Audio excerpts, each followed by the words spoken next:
नमस्कार. माधव मंथनमध्ये आपलं स्वागत आहे. मी माधव घांगुर्डे.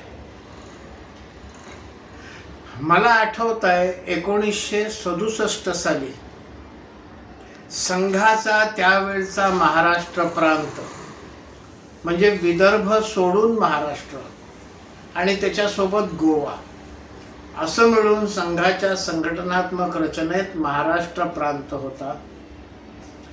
या प्रांताचं एक प्रांतिक शिबिर 3 दिवस चिंचवडला झालं होतं.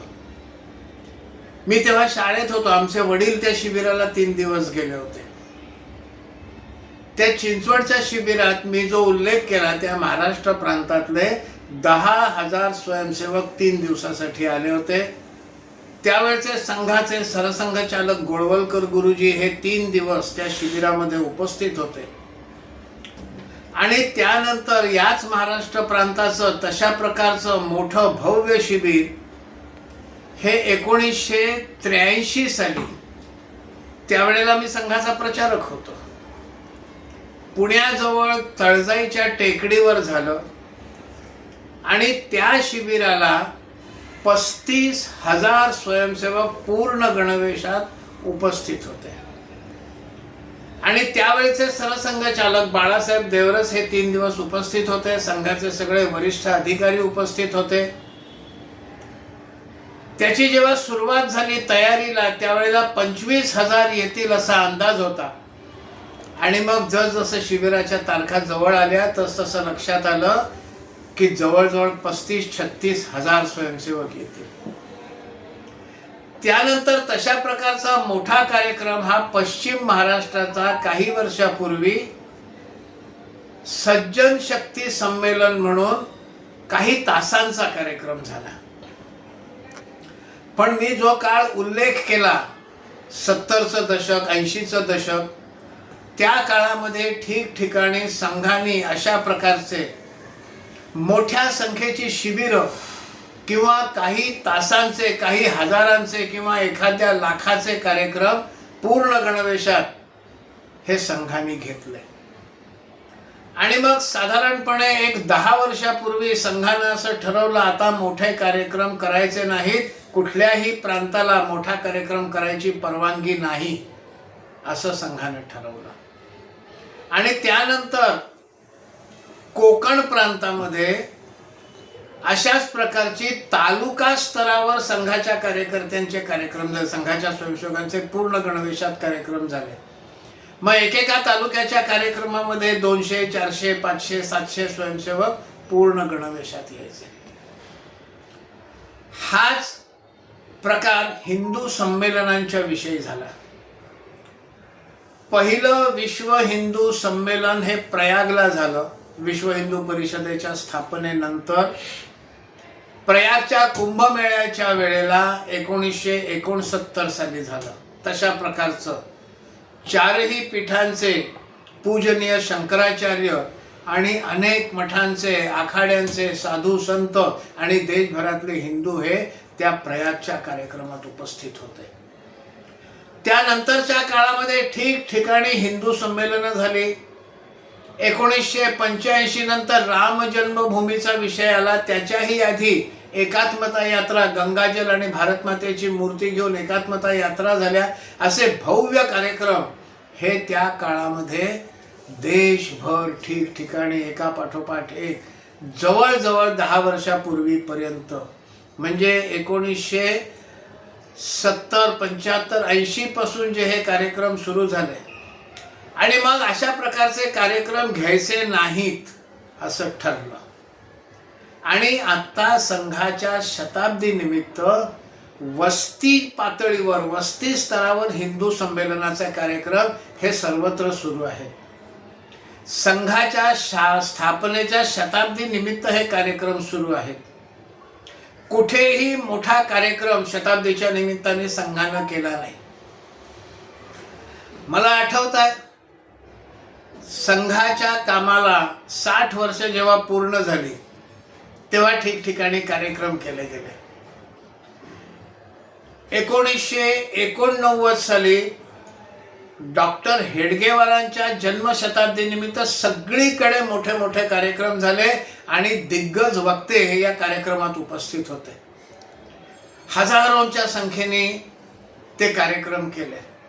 मुंबईमध्ये त्यावेळेला झालेल्या कार्यक्रमामध्ये प्रमुख पाहुणे म्हणून पांडुरंग शास्त्री आठवले, पूजनीय पांडुरंग शास्त्री आठवले हे प्रमुख पाहुणे होते आणि प्रमुख वक्ते म्हणून उपस्थित होते अटल बिहारी वाजपेयी. अशा प्रकारचे कार्यक्रम हे शताब्दीच्या वेळेला सगळीकडे झाले, मोठमोठे कार्यक्रम. हे सगळं का केलं? कारण तो काळ असा होता की संघाला आपल्या संख्यात्मक शक्तीचं प्रदर्शन करण्याची गरज होती. हिंदू समाजाचं संख्यात्मक शक्ती प्रदर्शन हे करण्याची गरज होती आणि म्हणून ते झाले. मग आता हे का थांबवलंय? कायम शक्ती प्रदर्शन करून चालत नाही.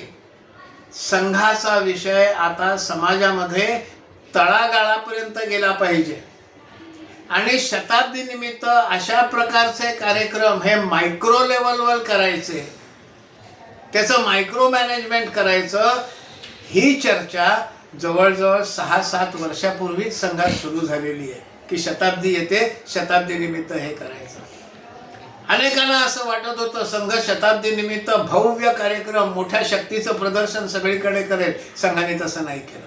त्याचं कारण आहे हिंदू समाज जागृत करायचा हे संघाचं ध्येय आहे आणि मग त्या वेळेला हिंदू समाज जागृत करण्याच्या दिशेने, संघटित करण्याच्या दिशेने जशा प्रकारची पावलं टाकणं हे ज्या वेळेला जसं आवश्यक होतं तसं संघाने ते केलं.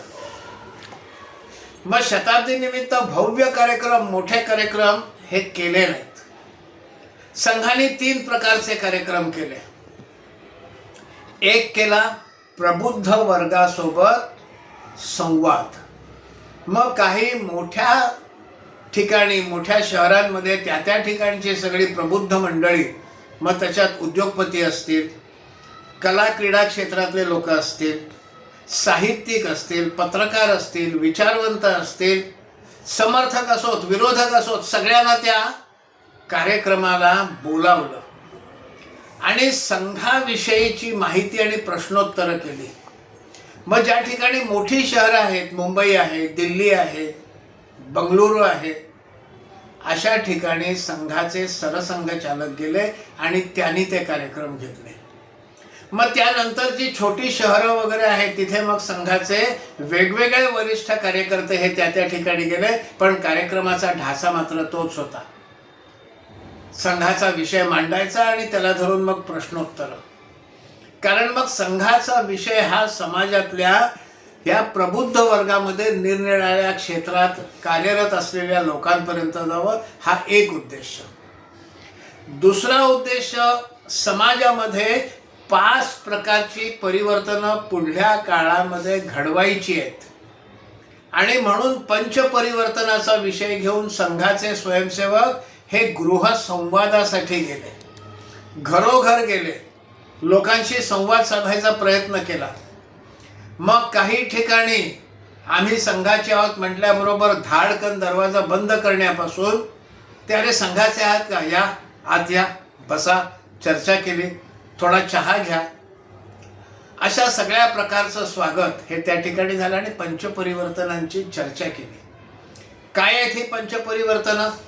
सामाजिक समरसता, स्वबोध, नागरी कर्तव्य, कुटुंब प्रबोधन आणि पर्यावरण या विषयावर समाजामध्ये जागृती व्हावी, अशा प्रकारचे 5 विषय हे समाजामध्ये जाऊन स्वयंसेवकांनी घरोघर जाऊन चर्चा केली, गृहसंपर्क केला. त्यातून अनेक नवीन लोक हे संघाच्या संपर्कात आले, ज्यांनी असं म्हटलं की संघाविषयी आम्ही ऐकतो पण प्रत्यक्ष आम्हाला संघाच्या कामाशी जोडून घ्यायचं आहे. मग अशा लोकांशी पुढच्या काळामध्ये जोडून घेण्याच्या काही योजना हे संघाचे कार्यकर्ते आता करत आहेत. आणि तिसरा जो प्रकार केला तो म्हणजे वस्ती स्तरावर हिंदू संमेलन. आणि या हिंदू संमेलनाचं आयोजन हे संघाच्या नावाने नाही केलं, सकल हिंदू समाज असं म्हणत हे आयोजन केलं. त्या वस्तीमध्ये संमेलनासाठी छोट्या समित्या केल्या गेल्या. मग कोण होते त्या समितीत? त्या समितीमध्ये त्या वस्तीमध्ये हिंदुत्वाचा विचार करणारे, हिंदुत्वाच्या हिताची चिंता करणारे, हिंदू हिताची कामं करणारे, हिंदू हिताच्या संस्थांचे पदाधिकारी अशांना मिळून एक समिती स्थापन केली. कारण संपूर्ण हिंदू समाजाला सोबत घ्यायचं होतं. आणि मग त्या समितीच्या माध्यमातून सकल हिंदू समाजाने आयोजित केलेले हिंदू संमेलनांचे कार्यक्रम सध्या सुरू आहेत. मग त्याच्यामध्ये त्या स्थानिक ठिकाणची मठ मंदिरं असतील, त्याचे कोणी प्रमुख असतील, कोणी धर्माचार्य असतील, हिंदुत्वाच्या क्षेत्रात काम करणारे अन्य कार्यकर्ते असतील, जे हिंदू हिताचं काम करणाऱ्या वेगवेगळ्या संस्थांशी जोडलेले असतील, किंवा हिंदू हिताचा विचार करणारे आणि व्यक्तिगत पातळीवर सुद्धा समाजात हिंदू हिताचं काही ना काहीतरी कार्य करणारे अशा लोकांना तिथे सन्मानाने वक्ते म्हणून बोलावलं. मग त्या व्यतिरिक्त कुठे भजनाचे कार्यक्रम झाले, कुठे ढोल ताशाचे कार्यक्रम झाले, कुठे पोवाड्यांचे कार्यक्रम झाले, कुठे देशभक्तीपर गीतांचे कार्यक्रम झाले, काही ठिकाणी मर्दानी खेळांचे कार्यक्रम झाले आणि मग ही भाषणं झाली. त्या ठिकाणच्या कार्यक्रमांमध्ये साहित्य विक्रीसाठी संघाबरोबरच अन्य हिंदू हिताचा विचार करणाऱ्या संघटनांचं साहित्य देखील ठेवलं गेलं. कारण संपूर्ण हिंदू समाजाला आता सोबत घ्यायचं. मला आठवत आहे, खूप पूर्वीची गोष्ट, पण त्या अंमलात आणायला किती वेळ लागतो पहा. रज्जू भैया प्राध्यापक राजेंद्र सिंह हे तेव्हा सरसंघचालक झाले नव्हते आणि एका बैठकीमध्ये त्यांनी असं म्हटलं की हिंदू हिताचा विचार करणारी अनेक मंडळी संघाच्या बाहेर देखील आहेत. आज ना उद्या त्यांना आपल्याला सोबत घ्यायचं आहे. हे मी जे सांगतोय हे साधारणपणे 80च्या दशकाच्या पूर्वार्धामधलं हे त्यांचं भाषण आहे. प्रत्यक्ष ते करायला मधला इतका काळ जावा लागला, कारण समाजामध्ये गोष्टी जेव्हा झिरपतात तेव्हा त्या हळूहळू समाज जसजसं ते स्वीकारेल, पचवेल तसं पुढे न्यावं लागतं. आणि आता ती वेळ आलेली आहे. आणि म्हणून स्थानिक पातळीवर, वस्ती पातळीवर हिंदू हिताचा विचार करणाऱ्या सगळ्यांना त्या मंचावर घेतलं, त्यांची समिती बनवली आणि सकल हिंदू समाजाच्या नावाने हिंदू संमेलनाचे हे कार्यक्रम चाललेले आहेत.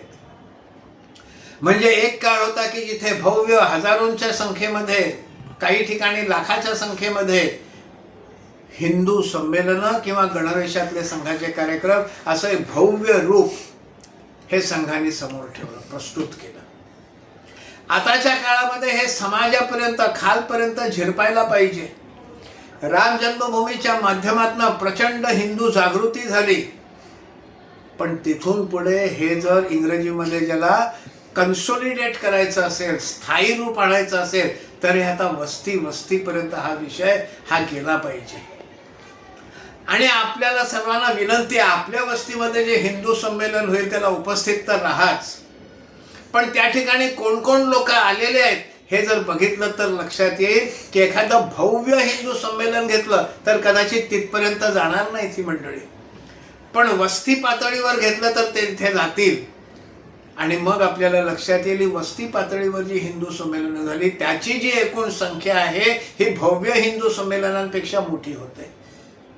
आणि हाच उद्देश आहे, तळागाळापर्यंत, वस्तीपर्यंत हा विषय पोचावा, पंचपरिवर्तनाचा विषय पोचावा, हिंदू समाजाची जागृती ही घराघरापर्यंत व्हावी, हा याचा उद्देश आहे. आणि म्हणून या हिंदू जागृतीचा आणि हिंदू समाजामध्ये कर्तव्यबोध, परिवर्तनाचा बोध हा हिंदू समाजामध्ये तळागाळापर्यंत जावा, हा या छोट्या कार्यक्रमांचा उद्देश आहे.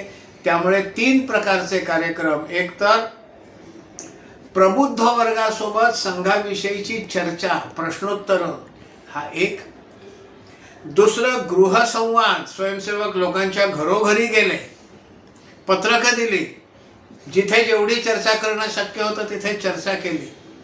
आणि तिसरा प्रकार हा छोट्या वस्ती स्तरावर हिंदू संमेलनं अशा प्रकारच्या 3 प्रकारच्या कार्यक्रमांच्या माध्यमातून संघाने आपल्या शताब्दी वर्षाचं नियोजन केलेलं आहे.